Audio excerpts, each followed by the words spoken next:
புதுசாக ஒரு கண்ணாடி ஒன்று வாங்கினேன், எங்கள் முகம் பார்க்குற கண்ணாடி, நல்லா லாங் மிரர் ஒன்று வாங்கினேன். வாங்கிட்டு வர வரைக்கும் நல்லா தான் இருந்துச்சு. பட் வீட்டுக்கு வந்ததுக்கப்புறம் பார்த்தீங்க அப்படின்னா, அந்த ரைட் சைடு புருவத்துக்கிட்ட அப்படியே ஒரு வெட்டு தெரிஞ்சிச்சு கண்ணாடியில்.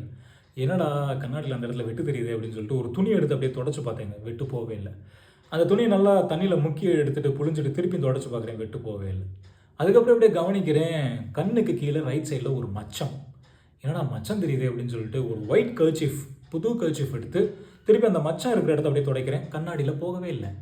அதுக்கப்புறம் பார்த்தா மூக்கு கிட்ட கருப்பாக ஒரு புள்ளி, அதையும் துடைக்கிறேன், கண்ணாடியில் போகவே இல்லை. இது எல்லாத்தையுமே நான் கண்ணாடியில் தொடச்சிக்கிட்டே இருக்கேன், ஆனால் எதுவுமே போகவே இல்லை. எனக்கு அதுக்கப்புறம் தான் தெரிஞ்சிச்சு, கண்ணாடியில் தான் ப்ராப்ளம் அப்படின்னு சொல்லிட்டு கண்ணாடியை கொடுத்துட்டு இன்னொரு கண்ணாடி வாங்கினேன். பார்த்தா இந்த கண்ணாடியிலையும் அதே பிரச்சனை, அதே வெட்டு, அதே மச்சம், அதே கருப்பு புள்ளி.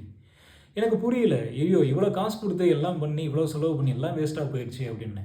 அதுக்கப்புறம் என் ஃப்ரெண்டு தான் சொன்னான், டே முட்டாள், மாற்ற வேண்டியது கண்ணாடி கிடையாது, உன் முகத்தை. வெட்டு தெரிகிற இடம் கண்ணாடியில் இல்லை இங்கே, மச்சம் தெரிகிற இடம் கண்ணாடியில் இல்லை இங்கே, கருப்பு புள்ளி தெரிகிறது கண்ணாடியில் கிடையாது இங்கே. ஸோ மாற்றணும் அப்படின்னா இதை மாற்று, அதை மாற்றாத பண்ணலாம். நம்ம நிறைய பேர் அதை தான் பண்ணிகிட்ருக்கோம். ஏதாச்சும் ஒரு பிரச்சனை லைஃப்பில், ஏதாச்சும் ஒரு கன்ஃபியூஷன், ஏதாச்சும் ஒரு குழப்பம் அப்படிங்கும்போது இடத்த மாற்றுறோம், வேலை செய்கிற இடத்த மாற்றுறோம், பிஸ்னஸ் பண்ணுற இடத்த மாற்றுறோம், ஏன் வாழ்க்கையில் ஒரு பர்சனவே மாற்றிடுறோம். ஆனால் மூல காரணம் என்ன அப்படிங்கிறத கண்டுபிடிச்சி அதை சரி செய்கிறதுக்கு நம்மளுக்கு தோண மாட்டேங்குது. ஏன்னா மூல காரணம் நம்ம மைண்ட் செட் தான். நம்ம மைண்ட் செட்டை மாற்றணும் அப்படின்னா லைஃப் மாறும். எதுக்கு, எப்படி? Life is a reflection of your mind set.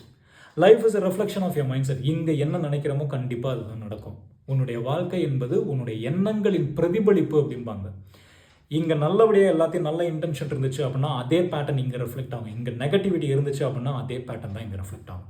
If you want to change your life, change your mind set. Because life is a mirror.